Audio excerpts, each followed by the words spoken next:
लालची coolie. Alipur railway station के पास चिंटू नाम का कूली था। चिंटू बड़ा ही लालची था। ज्यादा पैसे कमाने के चक्कर में वो सारे बक्से खुद ही उठाने की जिद करता था। दूसरा कूली अगर उसकी जगह पर आए तो उसे डांट फटकार कर भगा देता था। चिंटू रेलवे के साथ साथ बस अड्डे पर भी कूली का काम करने पहुंच जाता था। ए कूली कूली, सामान उठाना है तो बताइए कूली कूली। एक बार बस स्टॉप पे एक कूली आया और बोला, ए तुम रेलवे के कूली हो ना, यहाँ नहीं आ सकते। मैं बस यूनियन वालों से तुम्हारी शिकायत करूंगा। चिंटू बोला, अच्छा, जो सामान उठाने के साथ साथ बक्से चोरी करते हो बताऊं क्या बस यूनियन वालों को? मेरे कैमरे में सब कैद है, सबूत है मेरे पास। तुम यात्रियों के बक्से भी गायब कर देते हो साथ साथ। वो आदमी हाथ जोड़कर वहां से चला गया। चिंटू बोला, अरे मैंने तो ऐसे ही कहा था, मेरे पास कौन सा कैमरा है, ये आदमी तो सच में चोर ही निकला। एक बार रेलवे स्टेशन पर चिंटू, ए कुली कुली कुली। तभी वहां एक ट्रेन आती है। ट्रेन में से यात्री उतरते हैं। उसमें एक परिवार भी उतरता है जिनके पास बहुत सा सामान होता है। चिंटू बोला, साहब मैं कुली आपका सामान ले जाता हूँ। वो आदमी बोला, हाँ ठीक है, तुम मेरा सामान लेके चलो, लेकिन अपने साथ एक कूली और कर लो। ये सामान बहुत सारा है, जो भी पैसे होंगे आधे आधे बांट लेना। इतना सामान तुम अकेले नहीं उठा पाओगे। तुम लोग जो दाम बोलोगे मैं तुम्हें दे दूंगा, पर तुम अकेले इस सामान को नहीं उठा पाओगे। ये बहुत भारी सामान है। चिंटू बोला, अरे साहब मैं इससे ज्यादा भारी सामान उठा लेता हूँ, आप क्या बात करते हो, मैं उठा लूंगा ये सामान। तभी वहाँ दूसरा कूली आता है। वो आदमी कहता है, ये सामान तुम दोनों कूली मिलकर उठा लो, कितना लोगे? दूसरा कूली कहता है, साहब 500 रुपए दे देना, हम दोनों 250-250 ले लेंगे। वो आदमी बोलता है, ठीक है उठाओ सामान, तुम दोनों मिलकर ये सामान उठाओ, मैं तुम्हें 500 रुपए दूंगा। इतने में चिंटू दूसरे कूली को डांटता हुआ कहता है, भाग यहाँ से, तुझे पता नहीं एक कूली हो तो दूसरे को नहीं आना चाहिए, क्यों आया है यहाँ पे, चल भाग। दूसरा कूली वहाँ से भाग जाता है। वो आदमी कहता है, अरे तुमने उसे क्यों भगाया? मैंने कहा ना तुम सब सामान अकेले नहीं उठा पाओगे। चिंटू जिद करने लगा, अरे साहब मैं कह रहा हूँ ना कि मैं उठा लूंगा तो उठा लूंगा, आपको तो अपना सामान पहुँचाने से मतलब है। वो आदमी बोला, ठीक है पैसे कितने लोगे? चिंटू बोला, अभी आप 500 रुपए दे रहे थे ना दोनों को, तो आप अभी मुझे ही 500 रुपए दे देना। आपको क्या सामान एक उठाए या दो, आपको तो अपना सामान पहुंचाने से मतलब है ना। उन आदमी औरत की मदद से चिंटू ने सारे बक्से अपने सर और हाथ में पकड़ लिए। ऑटो के पास पहुंचने पर चिंटू बोला, साहब आपको जाना कहाँ है? आदमी बोला, मुझे रामपुर कॉलोनी में जाना है। चिंटू कूली वाला बोला, अरे साहब वो तो बहुत पास है, आप मुझे 200 रुपए और दे देना, मैं आपका सामान घर तक छोड़ देता हूँ। बेकार में ऑटो करोगे, ऑटो में सामान चढ़ाओगे उतारोगे।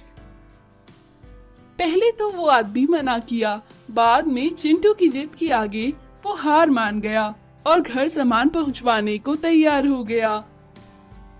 घर के बाहर पहुंचकर उसकी बीवी बोली, यहीं रख दो ये सामान, अब हम आगे ले जाएंगे। चिंटू बोला, अरे आप यहाँ कहाँ से कमरे तक उस सामान को लेके जाएंगे? मैं आपका सामान कमरे तक छोड़ देता हूँ, 50 रुपए और दे देना। इस पर वो आदमी बोला, ठीक है यहाँ तक आ गए हो तो कमरे तक भी छोड़ दो। चिंटू अब थक चुका था, उसका बैलेंस बिगड़ गया और सारे बक्से नीचे गिर गए, कुछ बक्से टूट भी गए। उस आदमी की बीवी बोली, अरे माँ मेरे बक्से, सारे बक्से तोड़ दिए, कहा था मैंने ऑटो कर लेते हैं, दूसरा कूली कर लेते हैं, पर इस लालची इंसान को तो सारे बक्से खुद ही उठाने थे, अब गिरा दिए ना मेरे बक्से। इस पर चिंटू कूली बोला, अरे साहब, मेरे पैसे तो दे दीजिए। आदमी चिंटू को मारता हुआ वहाँ से भगा दिया। बोला, पैसे चाहिए तुझे? सारे बक्से तोड़ दिए, इतना नुकसान कर दिया, मैं तुझे पैसे दूंगा, चल भाग यहाँ से। तो दोस्तों, लालच करना बुरी बात है, सारा काम खुद ही करेंगे ऐसा नहीं सोचना चाहिए। जमुनापुर के पार्क में सारे बच्चे अपने खिलौनों के साथ खेल रहे थे। रोहन का भी खिलौने देखकर बड़ा मन होता, पर वो गरीब था। उसकी माँ सोसाइटी के घर में झाड़ू पोछे का काम कर गुजारा करती थी।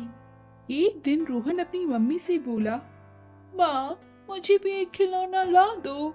दीपक और चंदू, उनके पास कितने बड़े बड़े गाड़ी वाले खिलौने हैं, वो मुझे चिढ़ा चिढ़ा कर खेलते हैं। अर्जुन तो मुझे बहुत चिढ़ाता है, उसकी वजह से दूसरे बच्चे मेरे साथ नहीं खेलते। माँ, आप मुझे एक नया खिलौना ला दो। नीता बोली, ला दूंगी बेटा, मैं मेरे बेटे को बहुत अच्छा खिलौना ला कर दूंगी। सारे बच्चे तेरे पास ही आएंगे, फिर तू सबको अपने साथ खिलौने से खिलाना, ठीक है? माँ की बात सुन रोहन सो गया। अगली सुबह नीता ने माचिस के डब्बे से रोहन के लिए एक जीप बनाई। जीप देख रोहन बड़ा खुश हुआ। जब वो सोसाइटी के पार्क में गया तो अपने खिलौने से बड़े मजे से खेलने लगा। अर्जुन को छोड़कर बाकी सारे बच्चे उसे मजा करते देख उसके पास आ गए और बारी बारी से अपना खिलौना देकर उसकी माचिस की जीप से खेलने लगे। रोहन को बड़ा मजा आया। अब रोज वो बच्चे रोहन के साथ खेलते थे। एक दिन अर्जुन गुस्से में आया और बोला, मुझे तुम बिल्कुल पसंद नहीं हो, मैं तुम्हारे खिलौने को तोड़ दूंगा। ऐसा कहकर रोहन की माचिस की जीप अर्जुन ने अपने पैर से पिचका दी। रोहन रोता रहा, मेरी माँ ने मुझे इतनी मेहनत से बना कर दिया था, अब उन्हें बुरा लगेगा। तभी वहाँ एक आदमी आया और बोला, क्यों रोते हो बेटा, मैं ठीक कर देता हूँ इस जीप को। उस आदमी ने जीप में फाइबर लगाया और उसे एकदम कठोर जीप बना दिया। उसमें बैटरी लगाकर उसे रिमोट कंट्रोल से चलने वाली जीप बना दिया और बोला, ये लो बेटा, तुम्हारी माँ ने तुम्हारे लिए बहुत बढ़िया खिलौना बनाया है, मैंने इसे ठीक कर दिया, अब ये कभी नहीं टूटेगी और ये रिमोट से चलेगी, ये लो। रोहन माचिस जीप वापस पाकर बड़ा खुश हुआ। अगले दिन अर्जुन फिर उसे और बाकी बच्चों को खेलता देख अपने पापा के पास गया और चिढ़कर रोता हुआ बोला, पापा, मुझे भी वही जीप चाहिए जो अर्जुन के पास है, मुझे वैसी ही जीप चाहिए। उसके पापा बोले, कागज की जीप का तुम क्या करोगे, मैं तुम्हें सोने की जीप का खिलौना ला दूंगा, कहो तो और महंगा खिलौना ला दूं। अर्जुन जिद पर अड़ गया, बोला, मुझे वही चाहिए, मुझे वही रोहन वाली जीप चाहिए। उसकी जिद के आगे उसके पापा बोले, अर्जुन की माँ पर हमारा उधार है, जाकर उससे कल ले लेना वो जीप। अर्जुन अगले दिन रोहन की माँ के पास गया और बोला, हमें हमारा पैसा लौटा दो, वरना अर्जुन की ये जीप मुझे दे दो। ना चाहते हुए भी उसकी माँ ने उसे वो जीप दे दी। अगले दिन पार्क में अर्जुन सारे बच्चों के सामने रोहन को चिढ़ाने लगा, देखा, मेरे पापा बहुत पैसे वाले हैं, मैं चाहूँ तो कुछ भी पा सकता हूँ, ये जीप क्या थी, देखा, तुम्हारी जीप मैंने अपनी बना ही ली ना। रोहन ने सोचा, इसको सबक सिखाना पड़ेगा, ऐसा तो ये हर किसी बच्चे के साथ करेगा। ऐसा सोच रोहन वहाँ से चला गया। अगले दिन जब अर्जुन अकेला था और जीप से खेल रहा था, रोहन पेड़ के पीछे छिपकर रिमोट से जीप को चलाने लगा। अर्जुन बोला, अरे ये जीप अपने आप कैसे चल रही है, इसमें जरूर कोई भूत आ गया है। तभी जीप तेजी से अर्जुन के पास आने लगी और अर्जुन भागने लगा। अरे ये जीप का भूत मुझे मार देगा, मार देगा। ऐसा कहकर वो जीप को वहीं छोड़कर भाग गया। जीप उठाकर रोहन अर्जुन के घर गया और बोला, अर्जुन ये जीप तुम पार्क में छोड़ आए थे, ये लो तुम्हारी जीप। अर्जुन बोला, ये भूतिया जीप तुम ही अपने पास रखो, मुझे नहीं चाहिए। रोहन अपनी जीप पाकर बहुत खुश हुआ। तो रोहन ने अपनी समझदारी से अपनी जीप वापस पा ली।